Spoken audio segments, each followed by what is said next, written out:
Welcome to Season 2 of the Generational Dental Wealth Show.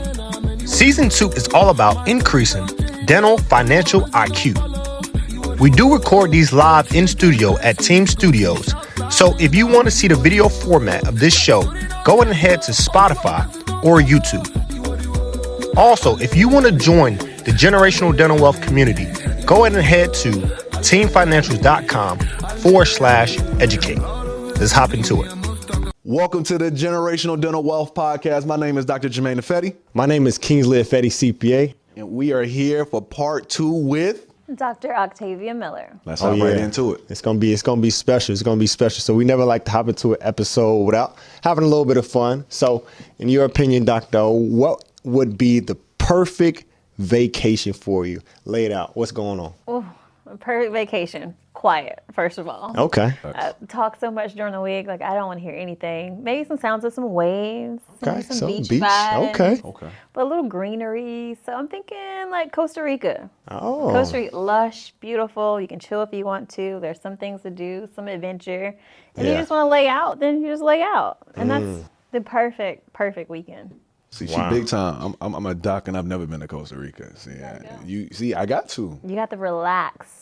You gotta relax. I gotta relax. See, Kingsley, you always talk about like, what does your generational dental wealth life look like? What is your rich life? What does it look like? And that's something personally I'm still working on within myself. But that seems like something that you have a lot further than I am when it comes to that particular area there, man. So, Kingsley, about you? What's your favorite vacation? Because you travel. Favorite one I've been on so far was Hawaii. It was nice. I tell people the scenery in Hawaii is like movie set. You have mountains on one side, you have seas on one side. Man, it's beautiful. It's truly beautiful. And then I went with one of my best friends. So I always love vacations where you get to be with the locals. It ain't nothing like a vacation when you know people that's there, because you don't just do the tourist stuff. So I always know Rio. Yeah. Already. See, you got Hawaii, you got Costa Rica, right? And then you get to me, cruise. I just like to go on a cruise. Bahamas. Bahamas, it's the simple stuff for me. I just like not working, like shutting my mind off, relaxing a little bit, knowing that the food is already curated, because my wife, she does a great job of making sure we always eat healthy, we eat good. So then she can chill, she can relax, I can chill, I can relax. Entertainment's already lined up. I don't even like really figuring out all the details. Maybe that's why I like cruises. I really don't know, but I go on a lot of cruises, man. So No for sure. cell service. Yep, yeah. Even better. See, That's even better. I can't work even if I wanted to. And they say, oh, but you can pay for Wi-Fi. And I'm like, Nope. 'cause now it's conflicting in me. Should I do work or do I really want to pay for Wi-Fi? It just really all depends. For sure. Man, so hopping into this episode here, just wanted to kind of pick your mind. I told you even before we started rolling today, I said the main thing that attracted me to you as far as seeing the things that you put out online, your public persona, so many different reels. And I mean, sometimes they're extremely funny. Sometimes they're I'm like, wow, it's very well put together. Just want to kind of pick your mind on, why, you kind of have chosen to kind of have a persona outside the clinical side. As we know, I mean, typically most people punch in, they go in, they punch out, but you've kind of decided to take it another step and say, hey, I want to be able to build this brand of mine, this personal brand of mine, for lack of better words. So I want to kind of pick your mind, like, why did you kind of choose to do that? And like, what's kind of, I guess, your favorite part of kind of building that brand out? Yeah. Okay. So it all starts from the beginning. Everything goes back to the beginning, where I said I wanted to be a dentist, and I didn't have any dentists to ask my crazy questions to, like what's 2 + 2 or what is college, these kind of things. And I would say there was in my town one dentist, and it was an older white man. And don't get me wrong, very sweet, very nice, very helpful. But again, I wanted to not ask him crazy questions because I didn't want to look stupid. And so I knew, one, you see a problem, create a solution. And even more than that, be a part of the solution. So I knew that there are other students behind me that have that same struggle, where they can't ask those crazy, silly questions to. So I wanted to become that person where, yes, I'm a young Black dentist and I'm relatable. And that transition to when I go to the doctor, I want my doctor to be relatable. Because I don't see my doctors at church or at the grocery store because they live on the other side of town. But if you can see me at church, here at the grocery store, or maybe even at your local bar or lounge, then it's like, doctors are actually cool and Yeah. not very scary people that we thought they were once before. Wow. Growing up, I used to think like the doctors we knew were like just different. Like they're over here and then we're the regular people. But now that we're on this side of it, it's just like, I want to be closer to everybody. I want to be there because for me, myself personally, I didn't meet my first male dentist of color till I was already in dental school, right? Like, again, I always ask, how do you become what you've never seen before? Exactly. So for you to make yourself so prevalent, so easily accessible via social media, it makes it possible for so many more people. Like that is just so powerful. So one of the things we always talk about here when generational dental wealth is that generational dental wealth is not just money. It's not just like accumulation of assets, right? It is a ability to be able to share mindsets, to be able to help people reach their own levels of growth. And as we've talked about in the previous episodes, when it comes to mentorship, you want your mentees to become greater. How do you mentor more people? The way you're doing it exactly right now, you're reaching out, you're casting a wide net, and those who resonate with what you're putting out there are going to find you. Exactly. And now they can now ask you questions, and they can already start a leg above where everybody else started. So that's really key. That's really, really key. Yeah, generational wealth for me is legacy. Wow. Absolutely. Wow. Even if it's not my direct line, but my legacy in other people, for sure. So I want everybody to really start thinking about like what are the things that need to happen in your life, and what are the things you need to achieve for you to start feeling like you're leaving behind generational dental wealth, right? And as we said before, generational dental wealth is just generational wealth using dentistry as the avenue into which to achieve it. So Yeah. that's really good. That's good. All right, so as we segue more into the business side of things, one of my big questions for you is what motivated you to purchase a house while in dental school? So my motivation actually come from two gap years that I took between undergrad and my master's program, where I actually worked in real estate. Wow. So I was a real estate agent for a few years in Greenville, and I saw all these other people buying houses and basically learning how that process works. And it's not as unattainable as we think. We think that we have to have all this bajillion dollars to be able to buy a house, and that's not the truth. I think for the first year or so in dental school, I did rent an apartment. And after a while, I'm just like, I'm giving these people this money and I have nothing to show for it. Yeah. So it was kind of right at the pandemic-ish time where we're all in the house anyway. And I'm like, I've saved up enough from real estate. You know, I've been a little responsible here and there. I have good credit. So let's just shoot our shot and see what we get. Mm-hmm. And so I bought a house. That's good. That's good. The reason I asked that question, because it seems like, you know, it's such a small decision. Let's just buy a house, right?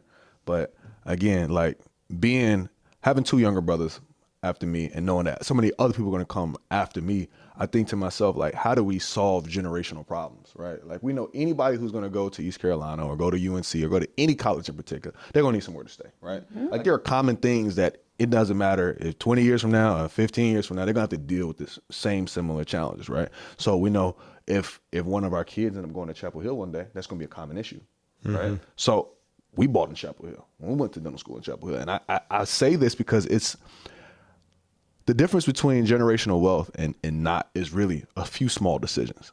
It's not cutting back coffee at Starbucks, right?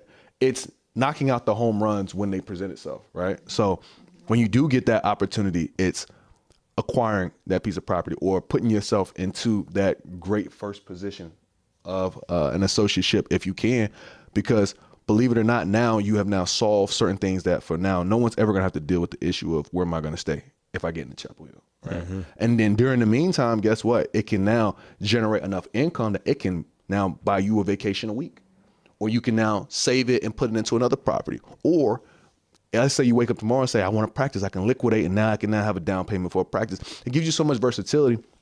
And I'm just a firm believer that anytime you generate an income or you're in a period of time, you want to look back at that period of time and be able to have something to point back to. This is my success clue that I had from my time in dental school. I can look back and forever see that condo and say, this is what I did with my 4 years while I was in dental school from a real estate perspective, right? Now that we're out of school, it's time to start building new success clues on what does this look like after school. So now that you're outside of school, right, and now you're out of Greenville, what are some success clues that you're leaving behind now?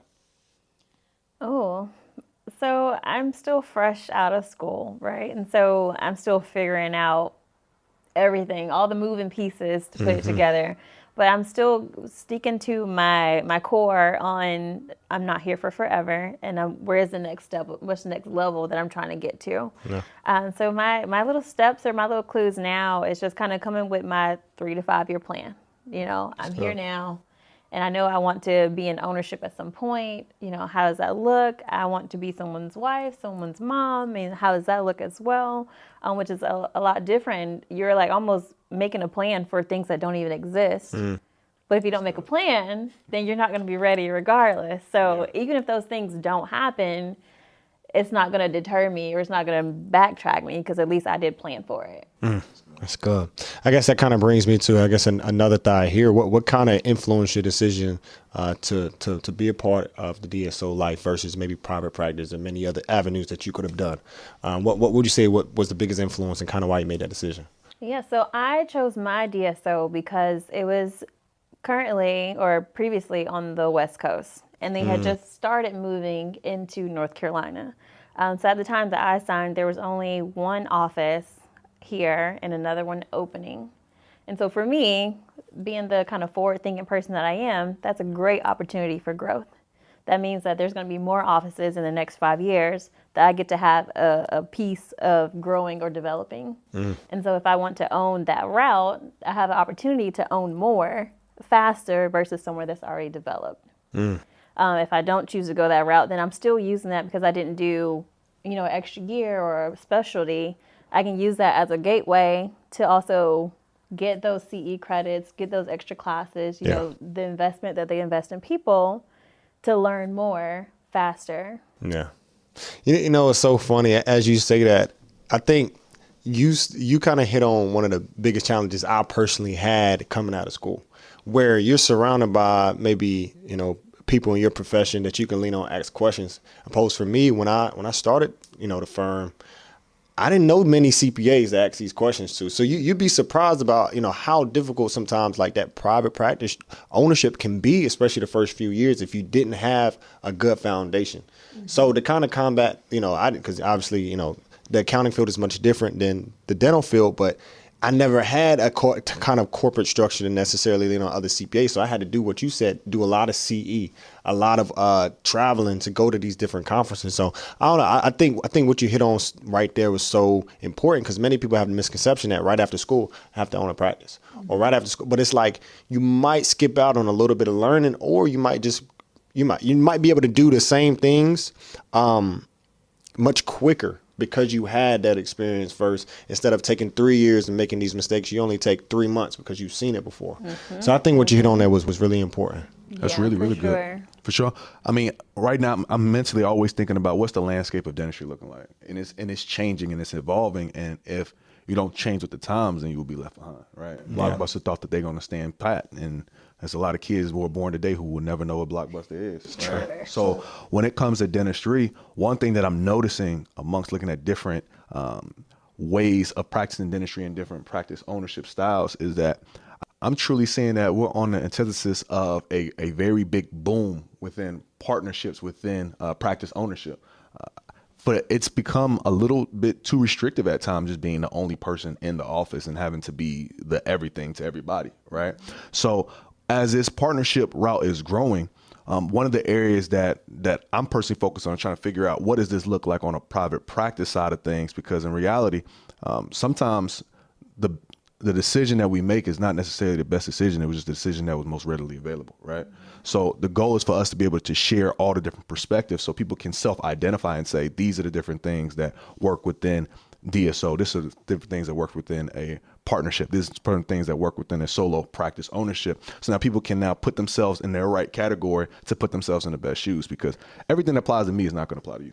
Exactly. Everything that applies to the next doc isn't going to apply to me. So even though we have mentors who give us great information, we have to realize that not everything applies to everybody. And as we move into these next steps within practice ownership, I'm going to be very excited to see the kind of waves you're going to be able to create and to be able to share with the world. So as the next generation of dentists are coming up, they can see, is this a viable option for me in the future? For sure. For sure. And that's a good point as well. It's just kind of what works for you doesn't work for me. I knew that I've been in school for 13 plus years and I wanted to be able to enjoy myself this 1 or 2 years. So if I want to take off, there's someone to cover me, you know, kind of like you said in the private practice setting, like you are kind of it for everyone. I know that I don't want to go home and do paperwork for 40 hours a week as well as work on top of that. So that was kind of also influencing my decision on why I wanted to at least start at DSO and then see how it goes from there. That's good. So just a quick question, quick thought. Do you think, because I know you said in the master's undergrad, I forget now, you had sort of that business, teaching and business background. Do you think that influenced your decision to get into a DSO now that I guess you didn't just have just a clinical background, you had a little bit of perspective. Okay, this is how business is ran, this is how practices are ran. Kind of give you a take on that. Did that influence your decision at all? Oh, yeah, absolutely. I mean, I kind of went in knowing that it's hard work. Yeah. So you guys are fortunate that you have each other. I don't have an empire kind of behind me and supporting me in that way. Not yet, right? You with us. You part of I'll join Empire. the team You with eventually, us. right? Yeah. But again, kind of like you said, that my business administration piece absolutely helped. Even with like marketing, like you kind of like went into before, marketing myself. I learned that there's certain colors that invoke people. There's certain things, there's certain fonts, those kind of things. And people don't think that far into it sometimes, but it's absolutely like a branding, marketing, everything else from there. Like it starts from a foundation. Awesome. I think sometimes people when they hear business, oh, this person studied business, that we have like a secret recipe to figure everything out. Like understanding of business just means you understand that you have your own limitations, right? And that you got to put yourself in a position to win. Again, like I always ask people, like, when was the last time somebody suggested to you McDonald's? When was the last time somebody suggested to you Coca-Cola, right? There's a reason these people market very heavily. It's because people are not actually seeking these different things out. And just understanding just small concepts within marketing, within business is what we get in business school. I promise you, like there's no secret code that we get. But by her being able to self-identify and figure out what are my strengths and what are some of the things that I don't want to negotiate on early, has allowed her to put herself in a good position heading into the future. Yeah, that's really big. And like knowing your strengths, absolutely. And I know that I'm a pretty mediocre student. Like I do well, but I'm not definitely all A's kind of like person. But I know my strengths are in service, community service. Those things that I love, that's stuff I'm passionate about. So when I can see someone, I was like, you might be smarter than me, but you're not going to outdo me in service because that's my thing. And there was one time in dental school, speaking of marketing and branding, where someone was missing a like pink pin or something or another. And I didn't even intentionally market myself as the pink girl, but as soon as someone saw a pink pin was like out of place, they was like, hey, here's your pin. Oh, wow. I'm like, oh, actually, that's not mine. But because they knew all of my things are pink, my totes, my colors, my jackets, all this other stuff, it was automatically pink stuff equals Octavia. And that's what you want people to kind of know you as, like hard work equals Octavia, or social media equals Octavia, or this and that. Definitely when I think of y'all, excellence equals y'all. But again, thank God. the way you put those things out into the world, like it automatically aligns with what you have going on. That was one of the things that stuck out to me about you early on. This was maybe 2020, 2019. And that's when we were first starting coaching. That was when we were first moving into that realm of trying to help more people. And you were one of the first ones to really just like connect and was like, you know what, like I'm trying to figure out who can help me and who we can partner with to do bigger and better things. And that just stuck out to me because it's just like, you were always ahead of the curve.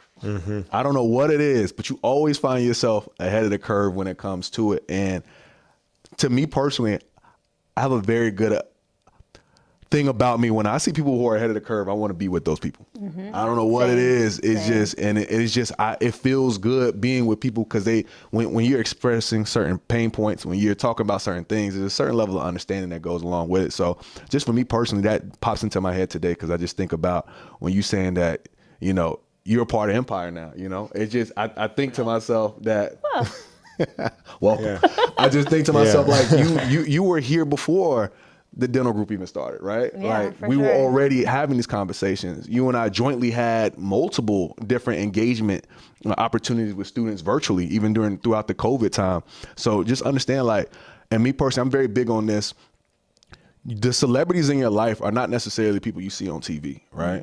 Like there are people who are just right next to you. And yes, we can reach out to celebrities and say, hey, we want you on Generational Dental Wealth, right? Or we can reach out to the people who are local, who I personally consider celebrity, right? Dr. O's a celebrity to me. The things she does for her local community, the things that she has done for East Carolina, the things that she's doing now, the things she does on social media to help more students, that to me resembles the quality that is deserving of a title of a celebrity. So to me, you are a dental celebrity. And I would just say, keep up the things that you are doing.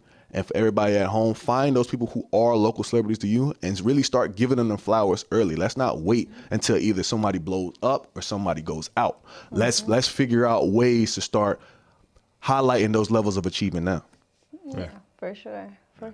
And that's something I love too. I do not consider myself a celebrity at all. I do. But in my celebrity-ness, like, again, being in some positions where I can say, oh, we need a speaker, let's call a doc. And so I've been able to put people on into these positions to also make them celebrities, if you will, in their own rights. But again, it's people that also are showing up and also doing the work. I can't just be like, hey, Brad, we need you to speak over here. And I've never heard this man speak before. Yeah. Like, that's outrageous.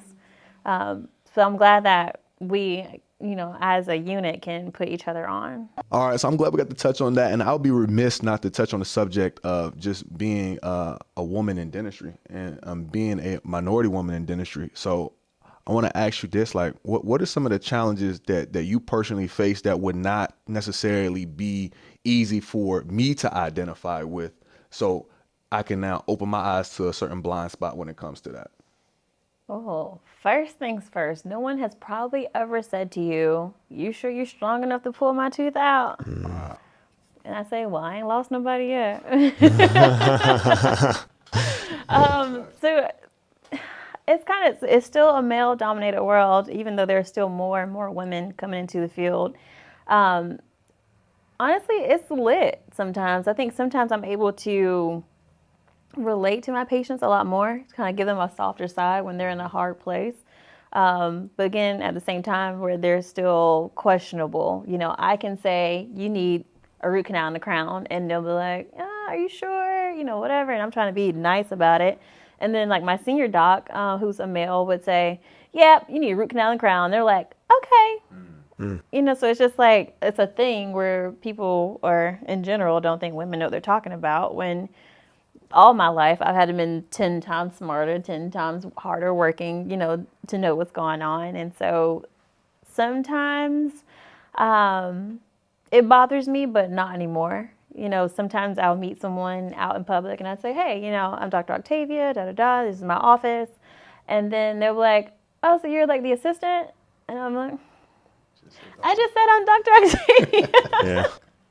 But I let it pass, and I just politely correct them, even though it's very, very frustrating sometimes. I've spent all these years, trying to become a doctor, and definitely put men to the side where I was too busy studying or too busy, trying to get myself together to deal with a man and all their craziness. And so now it's like, where are all the good men at? That's a whole nother thing. I'm going to find them all, and I'm going to just bring them to a general location. Okay, just line them up, okay? Line them up. with the resumes, please. There you go, and you just pick from there. We'll go that way with it. Oh, goodness. So your ability to connect from that perspective is so key to me. So let me ask you this, like, what are some of like the boundaries, the soft and hard boundaries that you have to really set being a woman in dentistry that some of us just don't really identify or see? Oh, it's hard.